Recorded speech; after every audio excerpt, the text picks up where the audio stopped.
Daniel capítulo 9, versículos 24 al 27. 70 semanas están determinadas sobre tu pueblo y sobre tu santa ciudad para terminar la prevaricación y poner fin al pecado y expiar la iniquidad, para traer la justicia perdurable y sellar la visión y la profecía y ungir al santo de los santos. Sabe pues y entiende que desde la salida de la orden para restaurar y edificar a Jerusalén hasta el Mesías príncipe, habrá 7 semanas y 62 semanas. Se volverá a edificar la plaza y el muro en tiempos angustiosos. Y después de las 62 semanas se quitará la vida al Mesías, mas no por sí. Y el pueblo de un príncipe que ha de venir destruirá la ciudad y el santuario, y su fin será con inundación, y hasta el fin de la guerra durarán las devastaciones. Y por otra semana confirmará el pacto con muchos. A la mitad de la semana hará cesar el sacrificio y la ofrenda. Después, con la muchedumbre de las abominaciones, vendrá el desolador, hasta que venga la consumación y lo que está determinado se derrame sobre el desolador. La escritura no es tan complicada en todas sus partes. Ahora, esta es una profecía difícil. Pero ya que no todos los estudiosos de las escrituras están de acuerdo con el significado de esta porción del libro de Daniel, los pastores no queríamos concluir el estudio del pasaje sin traer una evaluación crítica de una de las interpretaciones más populares al día de hoy en las iglesias evangélicas. Me refiero a la del dispensacionalismo. Este sistema de interpretación se originó a principios del 1800 bajo la influencia de un ex ministro anglicano llamado Juan Nelson Darby.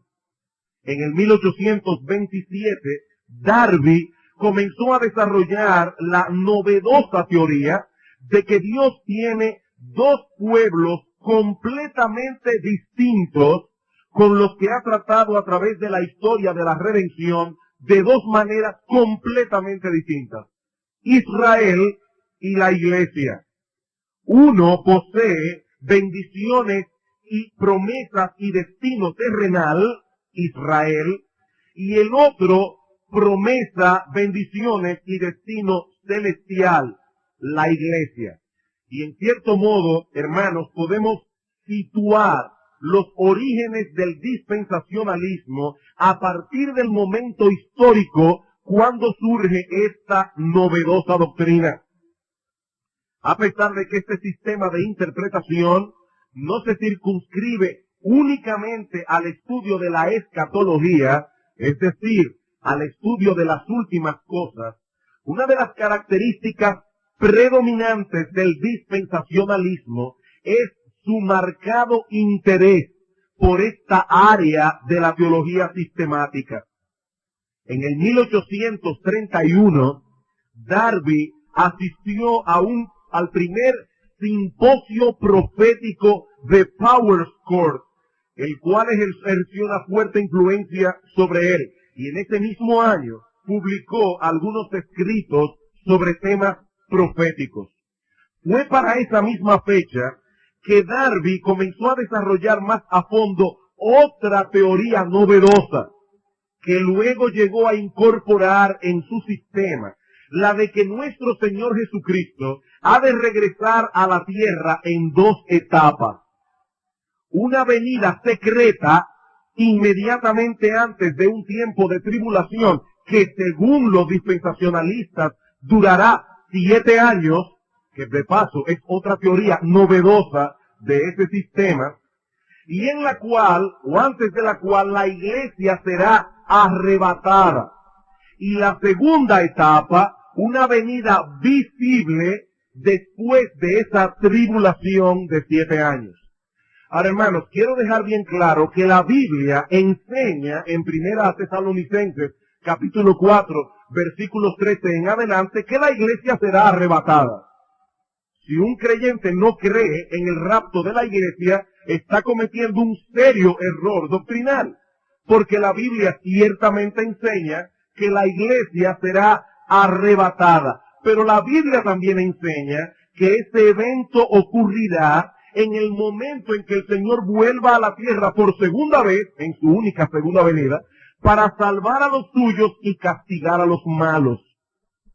Y pueden ver esto en Mateo capítulo 24, versículos 29 al 31.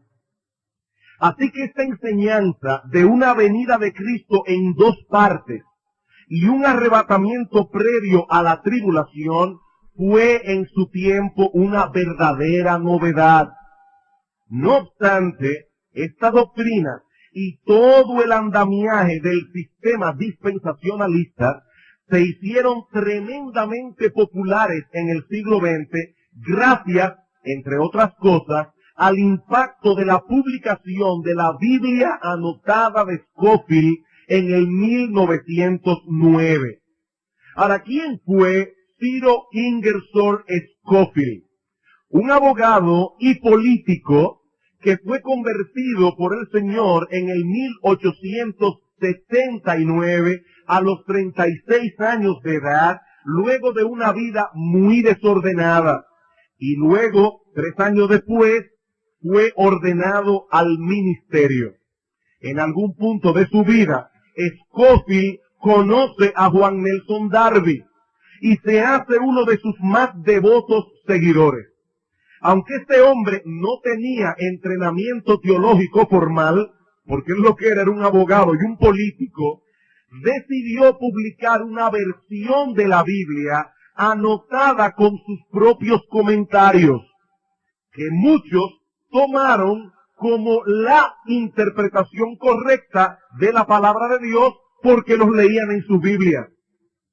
De haber publicado Scofield sus notas en un libro aparte, muy probablemente no hubiesen tenido el impacto tan grande que tuvo esta Biblia anotada en el pueblo evangélico en general.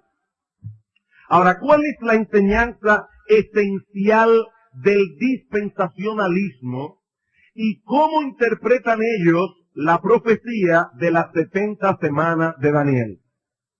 Bueno, antes de pasar a responder estas dos preguntas, yo quisiera traer aquí, mis amados hermanos, una nota de cautela. Y solo el Señor sabe cómo he suplicado y aún he pedido a otros que oren para presentar esto con gracia. Hay muchos hombres de Dios que aman su palabra, que aman su obra y que son dispensacionalistas.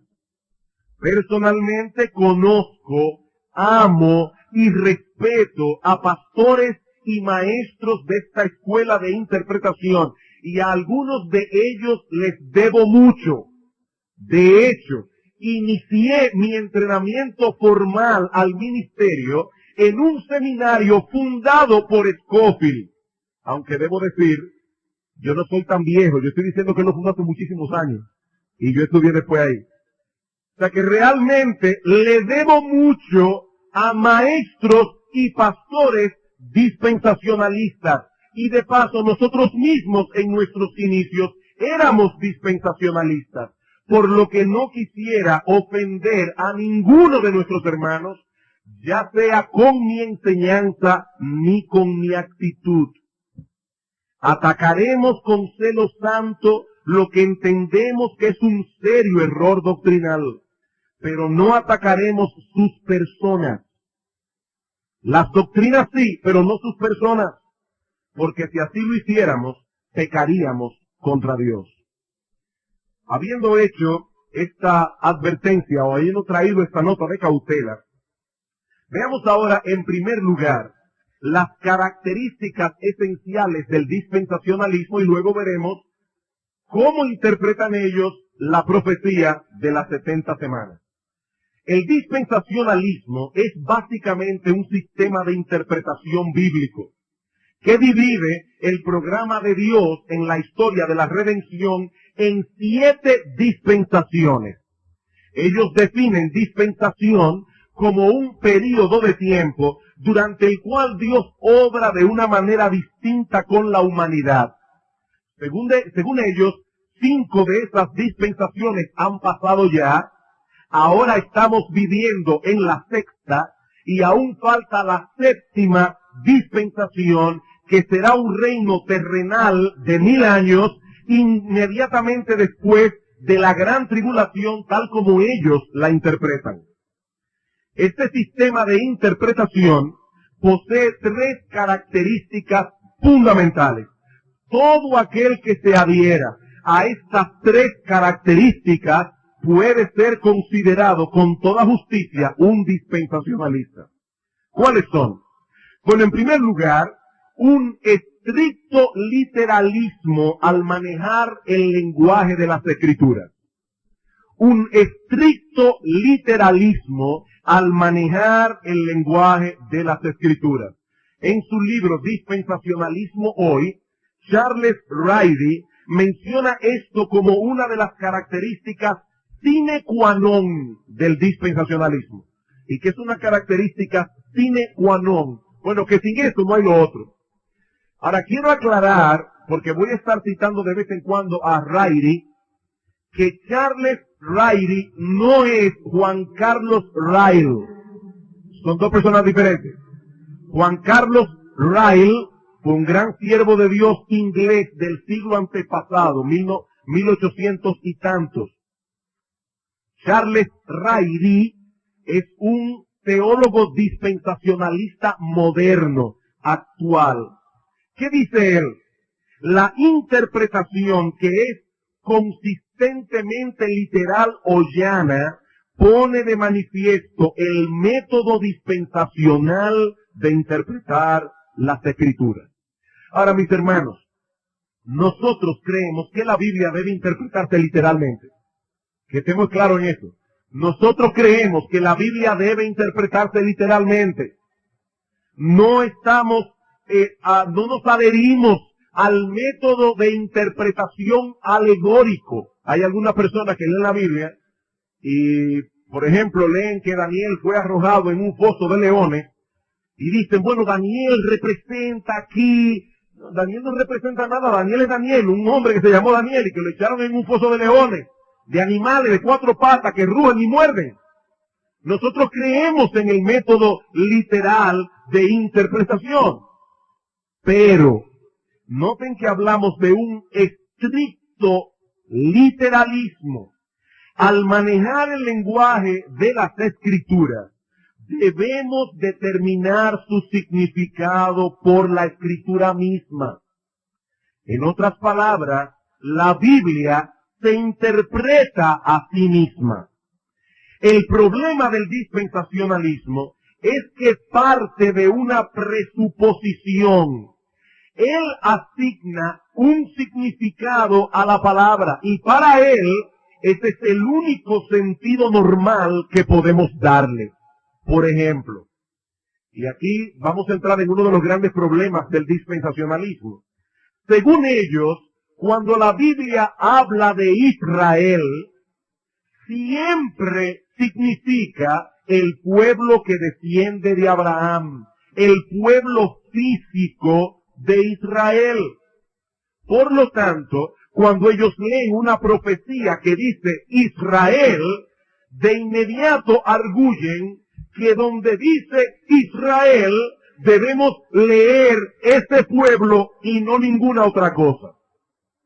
A eso nosotros respondemos que ciertamente donde dice Israel debemos leer Israel. Pero ¿cuál es el alcance de ese nombre? ¿Se refiere únicamente y siempre a los descendientes físicos de Abraham y nada más? Yo creo que no. Debemos darle a esa palabra el mismo significado que el Nuevo Testamento le atribuye. Pero eso lo veremos más ampliamente dentro de un momento. La segunda característica fundamental del dispensacionalismo es un rígido verticalismo al distinguir entre distintas épocas de la Biblia. La segunda característica fundamental del dispensacionalismo es un rígido verticalismo al distinguir entre distintas épocas de la Biblia.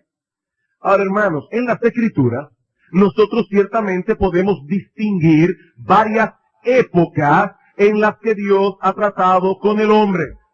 La caída, el diluvio, el llamado de Abraham, el éxodo, la promulgación de la ley en el Sinaí, el establecimiento de Israel en Palestina, el surgimiento de la línea davídica en el trono de Israel, la llegada del Mesías, su precursor Juan el Bautista, el Calvario, Pentecostés. Cada uno de estos eventos marca una época especial en la revelación bíblica. No tenemos ningún problema en aceptar tal cosa. Pero el dispensacionalista se distingue por la forma como separa una época de otra. Su presentación es rígidamente vertical. Scofield define dispensación como un periodo de tiempo, y estoy citando, durante el cual el hombre es puesto a prueba en referencia a cierta revelación específica de la voluntad de Dios. Cada una de esas dispensaciones, dice Scofield, contiene los siguientes elementos: una nueva revelación de parte de Dios, una prueba para el hombre incluida en esa revelación, el fracaso del hombre a esa prueba y el consecuente juicio de Dios debido al fracaso del hombre. Y allí termina una dispensación y comienza otra dispensación. Una nueva revelación, otra prueba, el hombre fracasa, Dios lo castiga y viene otra dispensación. Entonces viene otra nueva revelación, otra prueba, el fracaso del hombre y el castigo de Dios.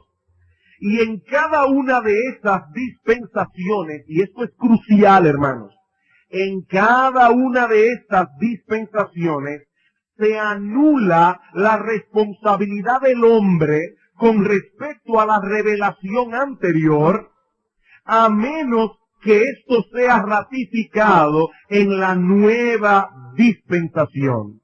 De este modo, el dispensacionalista destruye en la práctica la unidad orgánica de las Escrituras. Nosotros sabemos que la revelación bíblica ha ido progresando de época en época, pero siempre guardando su unidad orgánica. Cuando nosotros sembramos una semilla en la tierra, y esa semilla comienza a germinar hasta convertirse en un árbol, lo que tenemos al final es el desarrollo de la semilla que nosotros sembramos. Hay una unidad orgánica entre la pequeña semilla y el gran árbol que surgió de ella. Lo mismo podemos decir de un niño. Un niño crece hasta llegar a ser un adulto, pero es el mismo ser humano. El mismo ser humano ya maduro, es la misma persona, pero en su pleno desarrollo. Eso es lo que nosotros encontramos en la Biblia. Por ejemplo, en Génesis capítulo 3, versículo 15, Dios promete a nuestros primeros padres que acaban de caer en pecado, un redentor que habría de redimir al hombre de todas las consecuencias de la caída. Pondré enemistad entre ti y la mujer, entre tu simiente y la simiente suya, esta te herirá en la cabeza, tú le herirás en el calcañar. Esa promesa evangélica, si podemos llamarle así, es la semilla que fue creciendo y creciendo hasta llegar a su plena madurez en el Evangelio revelado en su plenitud en la persona y la obra de Cristo. Vamos a Romanos capítulo 1 por un momento. Romanos, capítulo 1, versículos 1 al 3. Pablo, siervo de Jesucristo, llamado a ser apóstol, apartado para el Evangelio de Dios. Ahora, ¿es este Evangelio algo nuevo? ¿Estaba Pablo trayendo un mensaje novedoso? Dice, no. El Evangelio de Dios que él había prometido antes por sus profetas en las Santas Escrituras. acerca de su Hijo, nuestro Señor Jesucristo, que era del linaje de David, según la carne. Este evangelio que habla de la redención que fue prometida a Adán y Eva en el paraíso, encuentra luego una expresión progresiva en los distintos pactos que Dios ha hecho con su pueblo a través de la historia de la redención. Efesios capítulo 2. Y de paso, hermano, debo decir que cuando hace 12 o 13 años atrás, o más, un poco más, quizás 14 años atrás, yo me enfrenté por primera vez con el problema del dispensacionalismo y comencé a estudiar este tema. Y fue un buen tiempo estudiando el tema, porque una de las cosas que hace el sistema dispensacional es que atrapa tanto la mente y el corazón que es difícil quitarse ese lente. Y uno ve la escritura así. Y Efesios 2 fue uno de los pasajes que más luz arrojó en mí para entender estas cosas.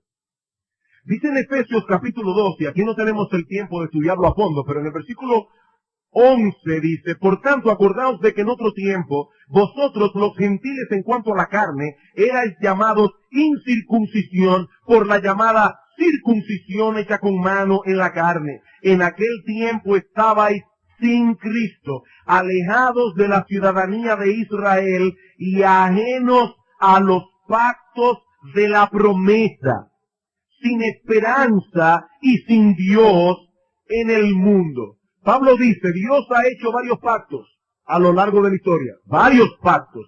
Y ustedes, los gentiles en cuanto a la carne, estaban lejos de eso. Ustedes no tenían nada que ver con eso, porque ustedes no pertenecían a la nación del pacto. Como vamos a ver más adelante, una de las cosas que dice Pablo en el capítulo 2, es que Dios derribó la pared intermedia de separación. Ya no hay separación entre judíos y gentiles, porque tanto el uno como el otro forman el pueblo del pacto en el Nuevo Testamento. Ahora, lo que quiero que noten, hermanos, es que Pablo habla allí de pactos en plural, pero girando todos alrededor de una promesa en singular. Los pactos de la promesa. ¿Y cuál es esa promesa? Bueno, no tenemos tiempo ahora, pero para aquellos que están tomando notas, les pido que luego busquen en sus casas Génesis capítulo 17, versículos 4 al 8, Génesis 17, 4 al 8, Éxodo capítulo 6, versículos 6 al 7, segundo libro de Samuel capítulo 7, versículo 14, Jeremías capítulo 31, versículos 31 al 33, y Apocalipsis capítulo 21, versículo 3. Y verán, allí se habla de diferentes pactos. El pacto mosaico, el pacto davídico, el nuevo pacto. Y en todos ellos la promesa, hay el pacto abrahámico en Génesis 17. La promesa es, yo seré su Dios y ellos serán mi pueblo. Continuamente Dios dice, voy a hacer un pacto con ustedes. Y recuerden, hermanos, que un pacto es una promesa a la que Dios interpone un juramento. Una promesa sin juramento no es pacto. Un pacto es una promesa jurada, como dice el autor de Hebreos, en Hebreos capítulo 6, versículo 12 en adelante, cuando habla del pacto que Dios hace con Abraham. Dice que Dios le promete algo, pero encima de la promesa jura, para que por dos cosas en las que es imposible que Dios mienta, tengamos un fortísimo consuelo nosotros que nos hemos asido a esta esperanza. Dios promete y jura, pero ¿qué es lo que promete en cada uno de estos pactos? Yo seré su Dios y ellos serán mi pueblo. Por eso en Apocalipsis capítulo 21, versículo 3, cuando llegamos al clímax de la historia redentora, ¿qué tenemos allí? Apocalipsis capítulo 21, versículo 3. Y oí una gran voz del cielo que decía, he aquí el tabernáculo de Dios con los hombres, y Él morará con ellos, y ellos serán su pueblo, y Dios mismo estará con ellos como su Dios. Lo que el Señor le prometió a Abraham en Génesis 17, va a seguir corriendo como una línea a través de toda la Escritura para tener su cumplimiento final en el momento en que el tabernáculo de Dios descienda y Dios venga a habitar con nosotros y nosotros con Él. Son varios pactos, pero todos girando alrededor de la misma promesa esencial. El verticalismo rígido de los dispensacionalistas no les permite ver ese principio unificador. En cada dispensación se anula lo anterior, a menos que sea reconfirmado en la nueva, según ellos. ¿Qué decimos nosotros? Que es al revés, que la Biblia enseña lo contrario, que en cada época lo anterior sigue vigente, a menos que Dios lo anule.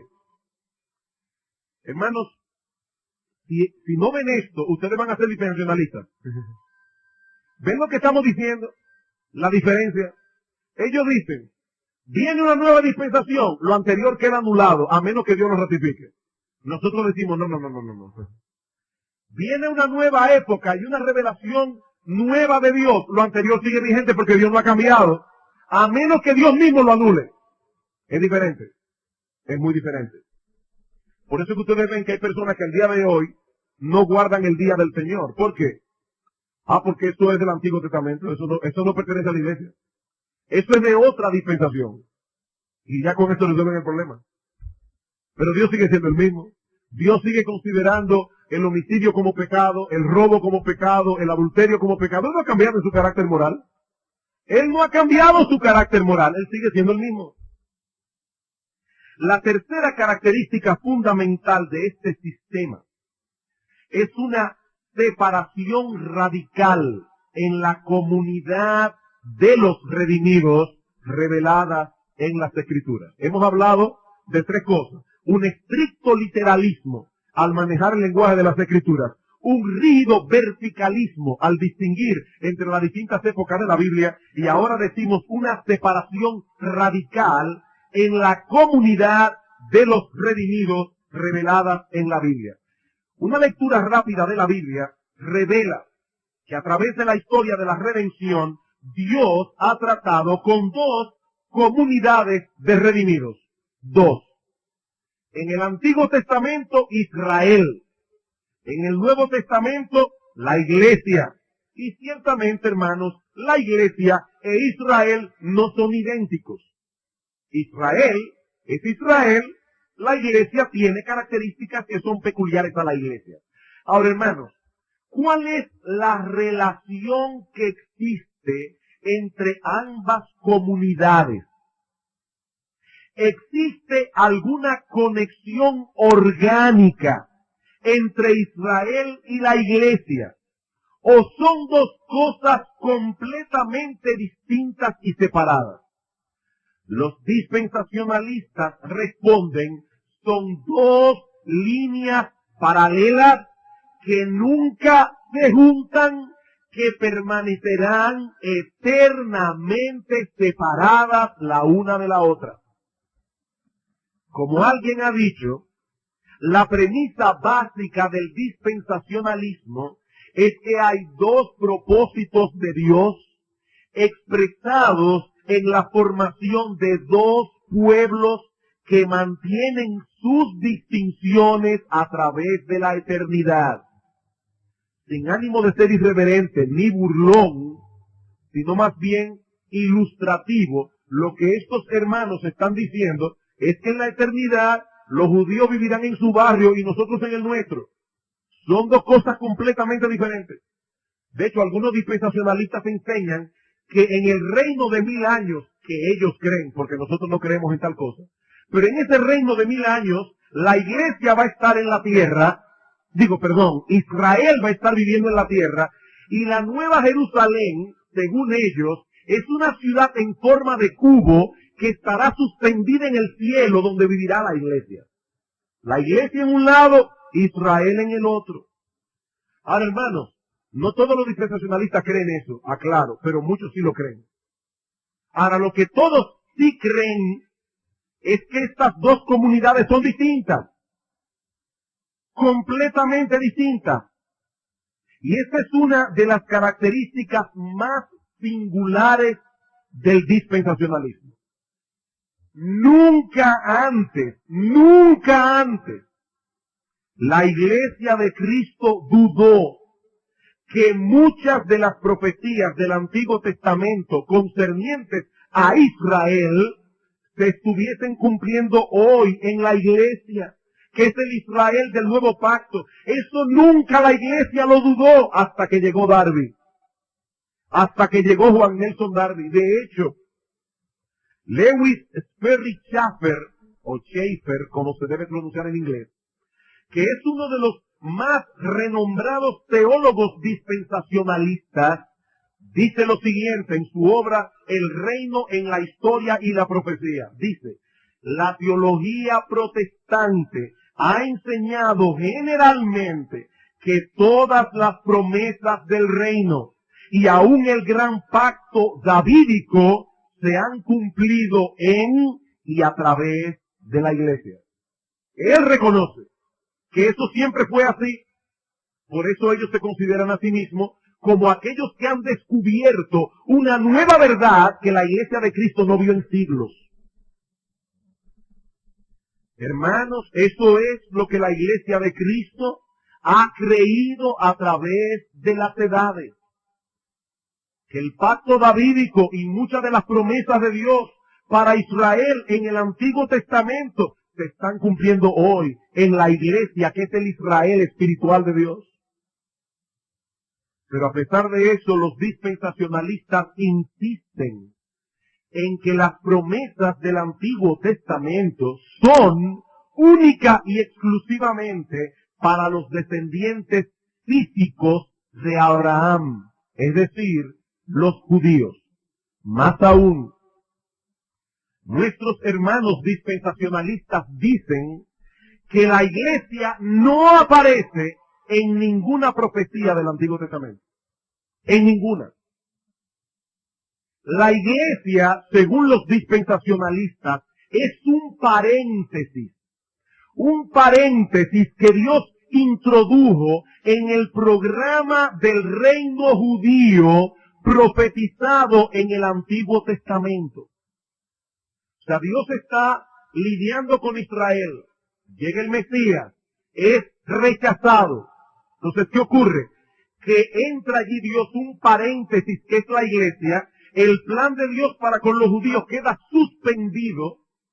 Cuando llegue la gran tribulación, Dios saca a la Iglesia de aquí y el tic-tac del reloj, como ellos mismos dicen, de Israel comienza a funcionar otra vez. Mientras tanto, en esta era de la Iglesia, el reloj profético de Dios está suspendido. La Iglesia es un paréntesis.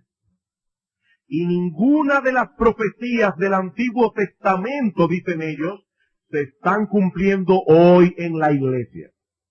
Hermanos, ¿qué dice el Nuevo Testamento al respecto?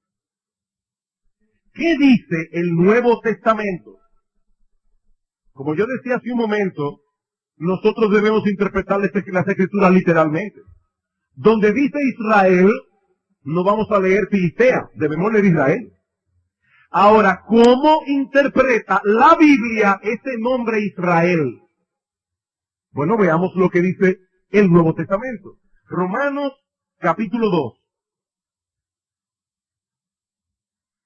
Es Israel únicamente, ese pueblo físico, esa nación que desciende de Abraham físicamente.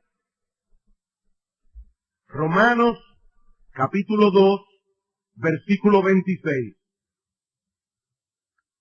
Dice Pablo: si pues el incircunciso guardare las ordenanzas de la ley, ¿no será tenida su incircuncisión como circuncisión? Y el que físicamente es incircunciso, pero guarda perfectamente la ley, se condenará a ti. Y Pablo le está hablando aquí a un judío, según vemos en el capítulo 2, versículo 17 en adelante. Se condenará a ti, que con la letra de la ley y con la circuncisión eres transgresor de la ley. pues no es judío el que lo es exteriormente, ni es la circuncisión la que se hace exteriormente en la carne, sino que es judío el que lo es en lo interior.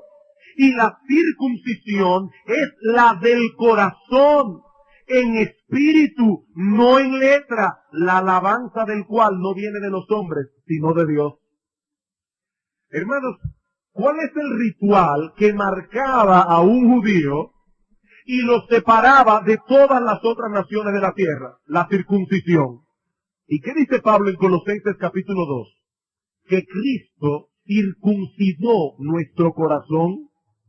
Por eso en Filipenses capítulo 3, el apóstol Pablo dice, nosotros somos la circuncisión, la que se hace no en la carne, sino en el corazón. Aquella circuncisión carnal y física era un símbolo de lo que sería la verdadera circuncisión que Cristo hace en los cristianos. Entonces, hermanos, ¿quiénes son los judíos? Nosotros somos los judíos, porque nosotros fuimos circuncidados en el corazón. Romanos, capítulo 4, versículos 9 al 12. Y este es para mí una de mis textos favoritos en Romanos, por ver cómo Pablo aplicaba la teología del Antiguo Testamento. Y alguien dirá, bueno, pero Pablo era inspirado por el Espíritu de Dios. Sí, por supuesto que sí. Todo lo que él escribió fue inspirado por el Espíritu de Dios. Pero eso no elimina el estudio que Pablo mismo hizo de los textos bíblicos. La inspiración no hacía vago a los autores inspirados. Ellos tenían que estudiar la Biblia. Dice Pablo, hablando de la bienaventuranza de aquel a quien el Señor no inculpa de pecado. Dice, ¿es pues esta bienaventuranza solamente para los de la circuncisión? Es decir, solo para los judíos. ¿O también para los de la incircuncisión? Es decir, para nosotros los gentiles. Porque decimos que a Abraham le fue contada la fe por justicia. ¿Cómo pues le fue contada? ¿Estando en circuncisión o en la incircuncisión?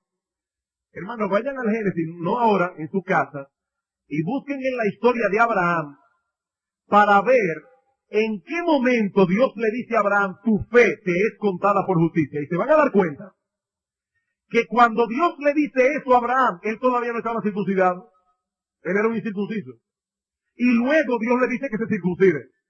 Y ahora miren la aplicación que Pablo saca de ese hecho. Dice, ¿cómo le fue contada a Abraham la fe por justicia? ¿Estando en la circuncisión o en la incircuncisión? Dice, no en la circuncisión, sino en la incircuncisión. Y recibió la circuncisión como señal, como sello de la justicia, de la fe que tuvo estando aún incircunciso, para que fuese padre de todos los creyentes no circuncidados, a fin de que también a ellos la fe les sea contada por justicia, y padre de la circuncisión para los que no solamente son de la circuncisión, sino que también siguen las pisadas de la fe que tuvo nuestro padre Abraham antes de ser circuncidado. ¿De quién es padre Abraham? De todos los gentiles que han creído en Cristo, aunque sean incircuncisos, y de todos los judíos que también han creído. Él es el padre de ellos y por lo tanto, mis hermanos, nosotros somos hijos de Abraham y por lo tanto nosotros somos herederos de todas las promesas grandiosas que Dios le dio a los descendientes de Abraham en el Antiguo Testamento. Nosotros somos el Israel de Dios. Romanos capítulo 9, versículo 6. Allí Pablo dice, yo no miento cuando digo que tengo gran tristeza por mis hermanos en la carne, los israelitas. Y ahora se pregunta, dice Pablo, versículo 6, no que la palabra de Dios haya fallado, porque no todos los que descienden de Israel son israelitas, ni por ser descendientes de Abraham son todos hijos. Dice Pablo, no piensen que por el simple hecho de pertenecer a esa nación ya tú eres israelita, eso no es así. Y para probar ese punto, otra vez, Pablo usa la historia de Israel. La historia del Antiguo Testamento, perdón. Dice Pablo, Abraham tuvo 2 hijos. ¿Quiénes fueron? Isaac y Ismael. Sin embargo, los dos no son herederos de la promesa en el mismo sentido, a pesar de que fueron hijos de Abraham. Entonces dice él, el ser un hijo de Abraham no es suficiente. Sigue diciendo Pablo, no por ser descendientes de Abraham son todos hijos, sino en Isaac te será llamada descendencia. Esto es, no los que son hijos según la carne son los hijos de Dios, sino que los que son hijos según la promesa son contados como descendientes. Los que son hijos según la promesa son contados como descendientes. Un último texto para probar este punto. Y ya yo veo, hermanos, que ese reloj está en mi contra hoy. Gálatas, capítulo 3. Ahora, hermanos, esto es importante. La mayoría del pueblo evangélico a nuestro alrededor cree exactamente lo contrario a lo que nosotros estamos predicando hoy aquí. El impacto del dispensacionalismo ha sido tan grande que la mayoría del pueblo evangélico cree lo contrario a lo que nosotros creemos aquí. Y muchos no saben, tristemente no saben, que esa teoría dispensacional es algo relativamente nuevo. Eso no es lo que la Iglesia de Cristo ha creído a través de los siglos. Ahora, debo aclarar que una doctrina no es veraz por ser vieja o por ser antigua. Como tampoco podemos decir que una doctrina es errónea por ser novedosa. Una doctrina es correcta si es bíblica, sea antigua o nueva. Ahora, cuando ustedes escuchan que alguien descubrió algo que nadie vio en 19 siglos de cristianismo, pónganse en guardia, que es muy probable que sea incorrecto. Porque el Espíritu Santo está obrando en la iglesia. En 19 siglos nadie vio eso. Eso debe ponernos a temblar. Gálatas, capítulo 3, versículo 13. Dice Pablo, Cristo nos redimió de la maldición de la ley, hecho por nosotros maldición, porque está escrito, maldito todo el que es colgado en un madero, para que en Cristo Jesús la bendición de Abraham alcanzase a los gentiles, a fin de que por la fe recibiésemos la promesa del Espíritu. Y ahora Pablo va a explicar cómo es esto. Versículo 16. Ahora bien, a Abraham fueron hechas las promesas y a su simiente. No dice y a las simientes como si hablase de muchos, sino como de uno, y a tu simiente, la cual es Cristo. Dios le dio a Abraham varias promesas. En ti serán benditas todas las naciones de la tierra, esta tierra será tuya, varias promesas. Pero no solamente a él, sino también a su simiente. Ahora Pablo se pregunta, ¿y quién es esa simiente? Dice el Cristo. Cristo es su simiente. No los hijos físicos de Abraham. No. La simiente es Cristo. Bien, hermanos. Vamos a seguir leyendo el versículo 25. Pero venida la fe, dice la ley fue un ayo que nos llevó a Cristo. Venida la fe, ya no estamos bajo ayo, pues todos sois hijos de Dios por la fe en Cristo Jesús. Porque todos los que habéis sido bautizados en Cristo, de Cristo estáis revestidos. Ya no hay judío ni griego, no hay esclavo ni libre, no hay varón ni mujer, porque todos vosotros sois uno en Cristo Jesús. Y si vosotros sois de Cristo, ciertamente linaje, descendencia de Abraham sois y herederos según la promesa. ¿A quién fue dada la promesa? A Abraham y a su simiente. ¿Quién es su simiente? Cristo. ¿Y dónde estamos nosotros, hermanos, por la fe? En Cristo. Y por lo tanto nosotros somos esa simiente espiritual y herederos de Dios, según la promesa. Por eso, en el Nuevo Testamento se enseña con toda claridad que muchas de las promesas del Antiguo Testamento que prometían cosas a Israel se están cumpliendo ahora en la iglesia. Recuerden lo que yo decía hace un momento.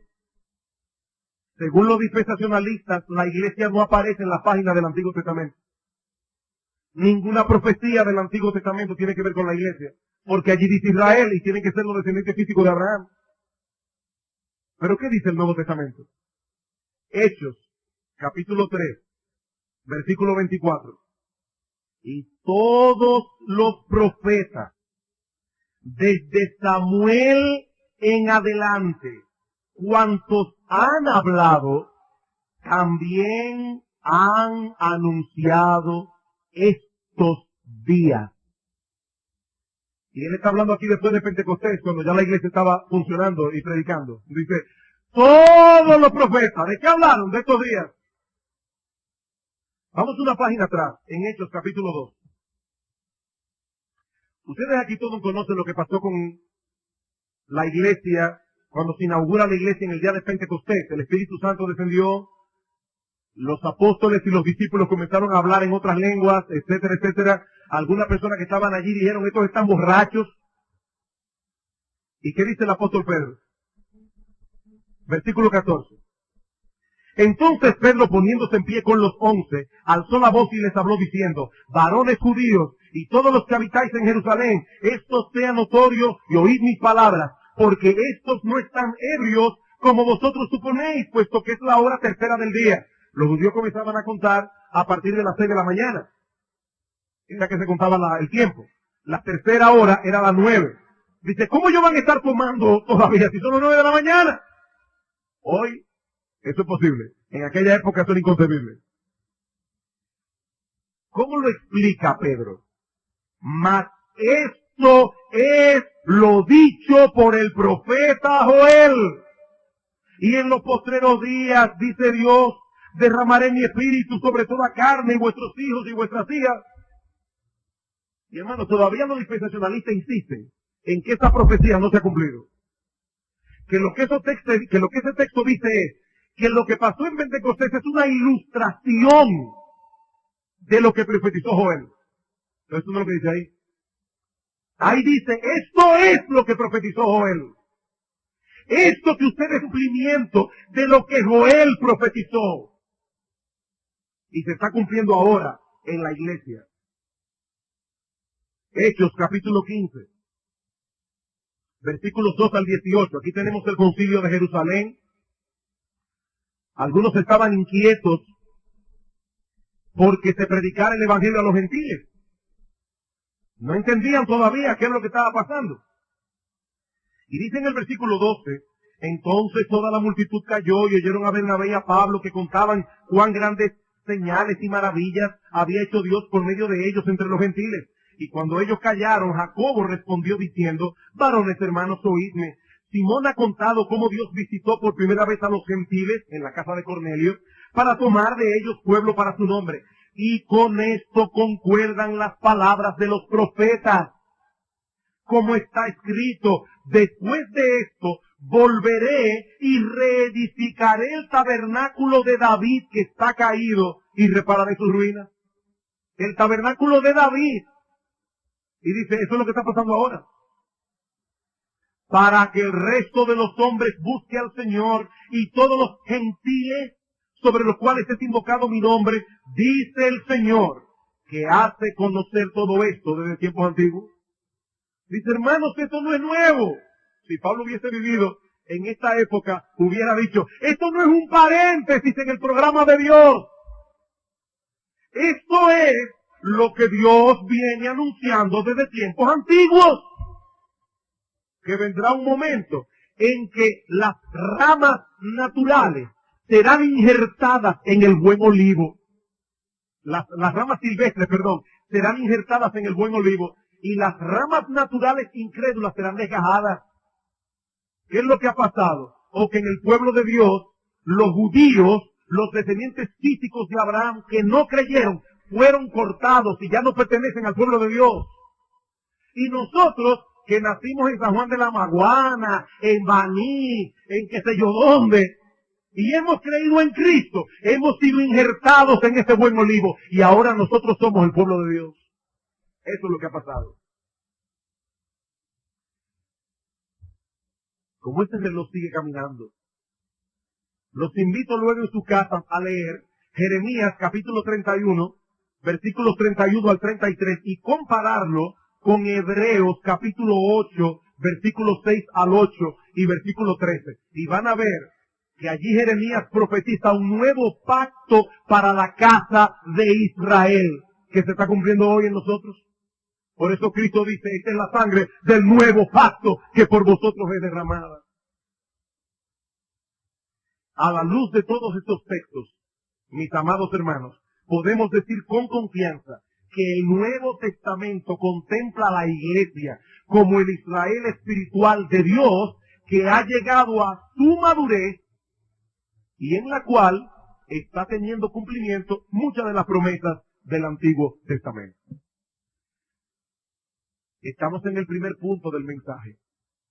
Ahora yo sé que hemos usado demasiado tiempo para explicar a grosso modo las creencias fundamentales del dispensacionalismo, pero esto era necesario para que ahora podamos entender por qué ellos interpretan la profecía de las 70 semanas de Daniel de la manera como lo hacen.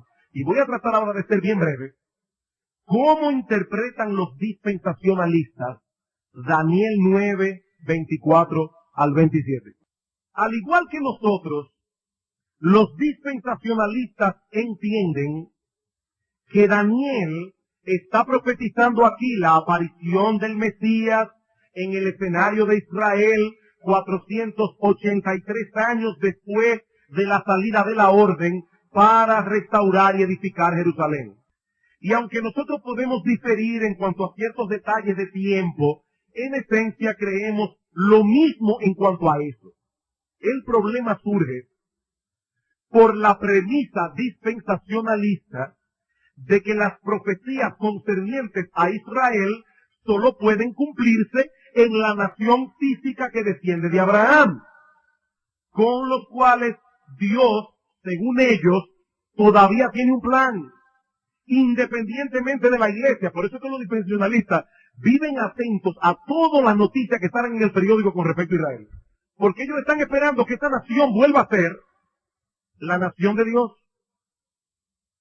Y de hecho, en esta guerra con Irak, hay mucha gente confundida con eso.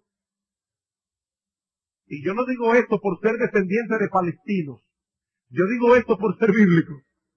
Israel ya no es la nación de Dios, hermanos. Ellos perdieron ese privilegio.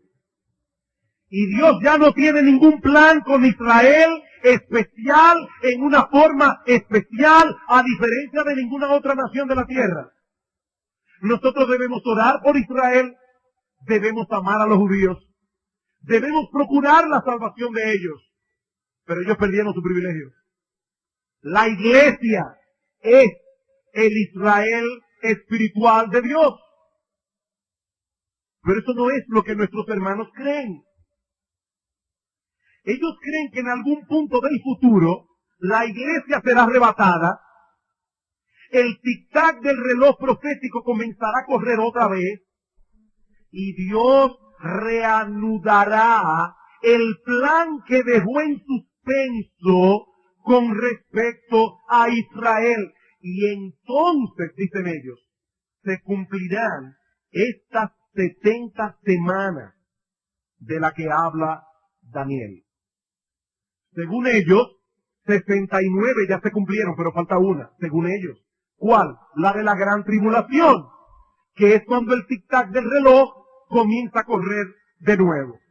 Esa percepción que los dispensacionalistas hacen a priori los obliga a introducir un paréntesis entre la semana 69 y la semana 70. Un paréntesis que lleva ya casi 2000 años. Eso, por supuesto, afecta considerablemente su interpretación del pasaje. Por ejemplo, Daniel 9:24 dice, 70 semanas están determinadas sobre tu pueblo y sobre tu santa ciudad. ¿Y qué va a pasar en esas 70 semanas? Dice, terminar la prevaricación, poner fin al pecado, expiar la iniquidad, traer la justicia perdurable, sellar la visión y la profecía y ungir al santo de los santos. Ya nosotros estudiamos ese pasaje y vimos cómo Cristo cumple estas cosas. Pero allí dice que esto va a pasar en las 70 semanas. Si esas 6 cosas ya se cumplieron, todo el andamiaje dispensacional se destruye. ¿No es así? Si ya estas cosas se cumplieron, estas 70 semanas ya pasaron y ya las 70 semanas que estaban determinadas para Israel se cumplieron. Ellos no pueden aceptar eso. ¿Y qué hacen? Introducen un paréntesis en la mitad del versículo. Ellos dicen, 70 semanas están determinadas sobre tu pueblo y sobre tu santa ciudad, para terminar la prevaricación, poner fin al pecado, expiar la iniquidad. Ellos dicen, eso ya se cumplió, cuando Cristo muere en la cruz. Pero, traer la justicia perdurable, sellar la visión y la profecía y ungir al santo de los santos, no, eso se cumplirá en la tribulación. Eso no se ha cumplido. Hermano, yo creo artificioso introducir allí un paréntesis de 2000 años. Porque él está diciendo simplemente, hay 6 cosas aquí. Yo no veo ese paréntesis en ese texto. Ellos tienen que hacer eso para justificar el paréntesis de tiempo entre la semana 69 y la semana 70. Por otro lado, cuando dice en el versículo 26 que el Mesías será cortado, ellos dicen, esto no ocurre en la semana número 70, aunque sí ocurre después de la número 69. Pero como hay un paréntesis, esto ocurre después de la 69, pero no en la 70, por el paréntesis que hemos mencionado ya. En ese mismo versículo 26, se habla del pueblo de un príncipe que ha de venir, que destruirá Jerusalén. ¿Cómo lo interpretamos nosotros? Bueno, ese príncipe Tito, el general romano, que en el año 70 destruye Jerusalén. ¿Cómo lo interpretan ellos? Casi igual. Casi igual. Ellos dicen, el pueblo son los romanos, y la destrucción de la que se habla allí es la del año 70 después de Cristo, la que Tito llevó a cabo, en eso estamos de acuerdo. Pero ese príncipe no es Tito, es el anticristo. Y luego van a ver ahora mismo por qué razón ellos hacen esta diferencia. Dice, versículo 26. Después de las 62 semanas se quitará la vida al Mesías, mas no por sí, y el pueblo de un príncipe que ha de venir destruirá la ciudad y el santuario. Ellos dicen, este pueblo es Roma, como nosotros creemos. Y esa destrucción es la del año 70, como nosotros creemos. Pero ese príncipe no es Tito. Ese príncipe es el anticristo, el cual vendrá de ese pueblo que destruyó en el 70 la ciudad y el santuario. Es decir, que el anticristo surgirá del imperio romano. Dicen los dispensacionalistas. Eso les permite usar a ese anticristo futuro como el sujeto de la oración en el versículo 27. Versículo 27. Y por otra semana confirmará el pacto con muchos. A la mitad de la semana hará cesar el sacrificio y la ofrenda. Ustedes recordarán que yo les decía, el Señor viene, se presenta públicamente en Israel 483 años después de que saliera la orden para edificar y restaurar Jerusalén, tal como se profetiza aquí. Y a la mitad de la semana, el Señor muere y con su muerte hace cesar el sacrificio y la ofrenda. Ellos dicen, no. El que confirma el pacto con muchos y hace cesar el sacrificio es el anticristo. del versículo 26, ese príncipe del que habla el versículo 26, según ellos, la semana 70 va a comenzar con el arrebatamiento de la iglesia. Dios saca a la iglesia de este mundo. Y entonces Dios comienza a tratar de nuevo con Israel por 7 años. Allí surge el anticristo, el cual hace un pacto con los judíos prometiéndoles paz. En ese tiempo de paz, los judíos reedifican el templo en Jerusalén, el de Salomón, y comienzan a sacrificar otra vez. Pero a la mitad de la semana, es decir, a la mitad de la tribulación, a los 3 años y medio, el anticristo rompe el pacto de paz, persigue a los judíos y hace cesar el sacrificio y la ofrenda. Hermanos, yo espero que no se me pierdan. ¿Entendieron cómo ellos interpretan esto? Es muy diferente a como nosotros lo interpretamos. Para nosotros las 70 semanas ya se cumplieron. Ellos dicen que eso en el futuro. Bien. ¿Cuáles problemas encontramos con esta interpretación dispensacionalista del texto? En primer lugar, que no hay necesidad de introducir ningún paréntesis de tiempo en el desglose de esta semana. Como hemos visto ya, estos 490 años que estaban determinados sobre Israel se dividen en 3 periodos porque cada uno de ellos tiene características particulares. Pero son periodos sucesivos. Después de las primeras 7 semanas, 49 años, le siguen las siguientes 62. Y luego de esas 62, le sigue la otra. Este paréntesis tiene que ser introducido por nuestros hermanos para que encaje con su sistema. No porque el texto lo enseñe o lo sugiera. Yo repito, hermanos, las 6 cosas que el Mesías vino a hacer y que se mencionan en el versículo 24 ya se cumplieron. Y por lo tanto, las 70 semanas se cumplieron también. Por otra parte, según el esquema dispensacionalista, como la semana 70 solo tiene que ver con la nación de Israel, el arrebatamiento de la iglesia debe ocurrir antes del inicio de esa semana. Esto quiere decir que la iglesia nunca se topará con las actividades del anticristo. ¿Verdad que sí? Primero viene el arrebatamiento, surge el anticristo, hace un pacto con Israel, etcétera, etcétera. Eso no es lo que enseña la Biblia.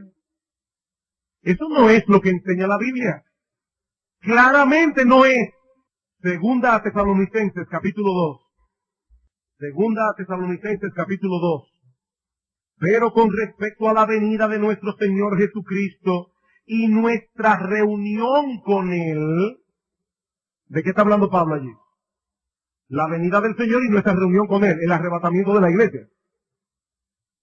Os rogamos, hermanos, que no os dejéis mover fácilmente de vuestro modo de pensar, ni os conturbéis, ni por espíritu, ni por palabra, ni por carta, como si fuera nuestra. Algunas personas estaban diciendo que Pablo estaba enseñando que ya estas cosas habían ocurrido y que el día del Señor estaba cerca. Dice, no, versículo 3, nadie os engañe en ninguna manera, porque eso, la venida del Señor y nuestra reunión con Él, no vendrá sin que antes venga la apostasía y se manifieste el hombre de pecado, el hijo de perdición. Pablo está diciendo, hermanos, ustedes saben lo que yo les enseñé al respecto. Eso no ha sucedido todavía, porque primero tiene que venir una apostasía general y tiene que manifestarse el anticristo, que es el hombre de pecado, que de paso los dispensacionalistas lo interpretan igual que nosotros. O sea, ellos creen que este hombre de pecado es el anticristo. ¿Y qué dice Pablo aquí? Eso no pasará, el arrebatamiento de la iglesia no pasará hasta que eso ocurra. Y eso no ha ocurrido todavía. El arrebatamiento que se menciona en Primera Tesalónica, capítulo 4, versículo 13, en Segunda Tesalónica 2 y en Mateo capítulo 24, versículo 29, no ocurrirá antes de que aparezca el anticristo, sino después. ¿Cuándo? En el momento en que Cristo vuelve en gloria. Mateo 24. Mateo 24. ¿Qué dicen nuestros hermanos dispensacionalistas? Que la iglesia será arrebatada antes de la tribulación. ¿Qué dice el Señor en Mateo 24, 29? E inmediatamente después de la tribulación de aquellos días, el sol se oscurecerá, la luna no dará su resplandor, las estrellas caerán del cielo, las potencias de los cielos serán conmovidas. Entonces aparecerá la señal del Hijo del Hombre en el cielo, no en secreto, no visiblemente. Y entonces lamentarán todas las tribus de la tierra y verán al Hijo del Hombre viniendo sobre las nubes del cielo con poder y gran gloria, y enviará a sus ángeles con gran voz de trompeta y juntarán a sus escogidos de los cuatro vientos desde un extremo del cielo hasta el otro. ¿Cuándo ocurre eso? Después de la tribulación de aquellos días. Lo que pasa es que al ellos hacer esta diferencia entre Israel y la iglesia, ellos dicen, esos escogidos son solamente los judíos. La iglesia hace rato que se fue. Pero eso no es lo que la Biblia enseña, como vimos ya. Déjeme concluir. Voy a tener que saltar otro argumento. Hermanos, ¿qué es lo que enseña Daniel 9, 24 al 27?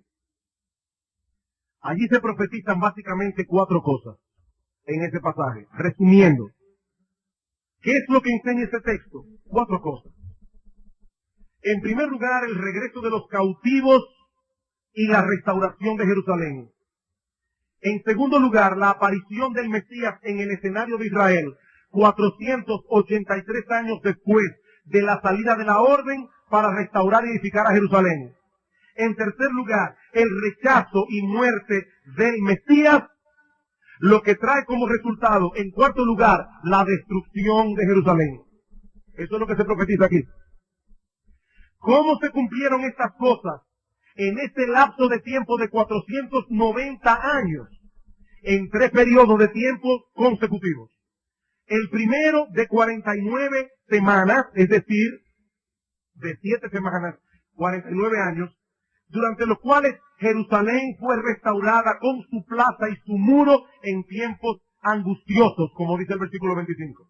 Inmediatamente después comienza otro periodo de 434 años que corresponden al periodo intertestamentario, al final de los cuales aparece el Mesías en el escenario público de Israel, cuando Juan el Bautista lo bautiza y Cristo comienza su ministerio.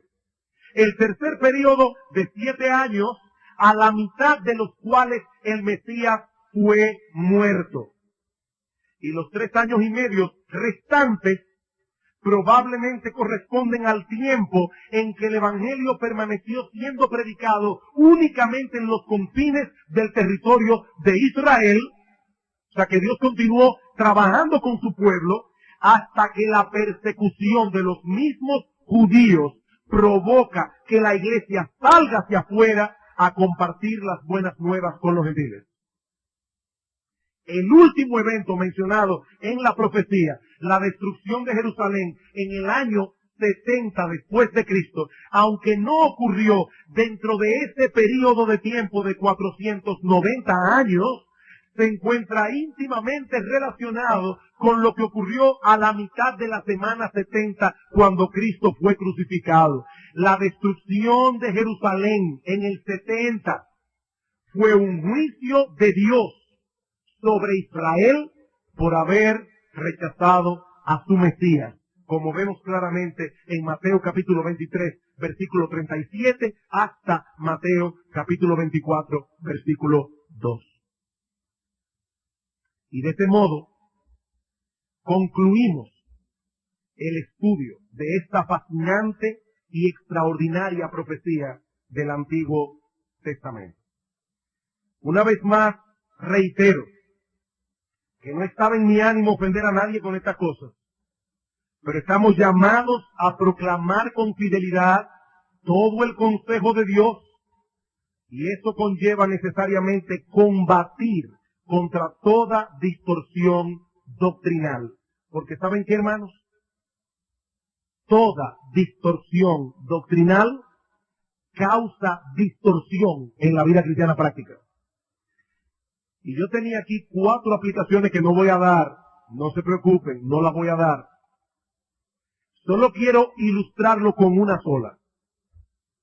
Precisamente por esta distinción que hace el dispensacionalista entre Israel y la iglesia, por eso no nos extraña que el dispensacionalista o haya sido del dispensacionalismo que hayan surgido doctrinas como la del cristiano carnal. Porque Cristo será rey de Israel, pero no es rey de los cristianos. De hecho, Charles Rairi, el dispensacionalista, dice que enseñar a la persona que someterse al señorío de Cristo es necesario para la salvación. Enseñar eso es predicar otro evangelio, dice Rairi. Uno solamente es salvo por aceptar a Cristo en su corazón por la fe. Aceptarlo como Señor es otra cosa, dice él. Hermanos, eso no es lo que la Biblia enseña. Dios dio los 10 mandamientos para mostrar a su pueblo cuál es su carácter santo. Y Él nos redime de nuestros pecados para que nosotros podamos hacer ahora la voluntad de Dios. Esa distinción radical que hacen los dispensacionalistas hace daño en la vida cristiana práctica. No es quizás lo que ellos quieren hacer. Y hay dispensacionalistas que quizás son mucho más piadosos que muchos reformados en la práctica. Yo no estoy diciendo que todos ellos son carnales, estoy diciendo, mis amados hermanos, que esta doctrina promueve ese tipo de cosas, lo cual la Biblia no enseña. Y digo esto para que no haya personas aquí que digan, pero ¿y qué tanto enredarte la vida con estas cosas? No, hermanos, sé que estas cosas tienen repercusiones. Estas cosas tienen repercusiones. Distorsiones doctrinales distorsionan la vida cristiana.